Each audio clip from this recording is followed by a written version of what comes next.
Je termine sur cette question générale en forme de question philosophique par la référence à un livre que je cite souvent et que Nicolas aime bien, qui est Effondrement de Jared Diamond. Collapse. Collapse en anglais, qui montre comment doivent être envisagées les questions d'accès aux ressources, d'environnement et de collaboration avec les sociétés qui nous entourent, lorsque ces questions-là deviennent prégnantes et arrivent à un point qui est tel que si on ne prend pas les bonnes décisions, c'est une société entière qui s'effondre littéralement, qui disparaît.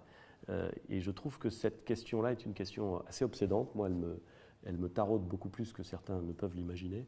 Comment est-ce qu'on fait pour éviter que notre société humaine n'arrive pas au point où elle serait condamnée à s'effondrer? C'est une question compliquée.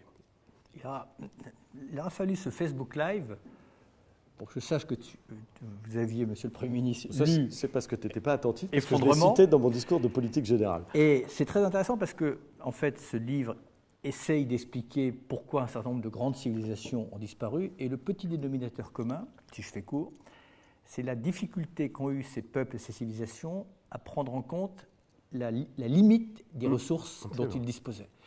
Et la rareté, ça se pilote, la pénurie, ça se subit. Et c'est toute la difficulté du XXe siècle, c'est tenir compte du fait que dans un certain nombre... Il y a des ressources renouvelables, mais il faut leur laisser la possibilité de se régénérer. Et pour revenir à la première question, si on veut qu'elles se régénèrent, il ne faut pas les polluer et les empoisonner. Mais il y a des ressources finies, et ça, il faut en avoir conscience. Et l'autre enseignement du livre, c'est qu'on peut s'en sortir. Parce que ce qui est formidable dans le bouquin, c'est qu'il montre des exemples d'effondrement, c'est-à-dire de sociétés qui n'arrivent pas à changer et qui subissent la pénurie, qui disparaissent, littéralement qui disparaissent. Bon.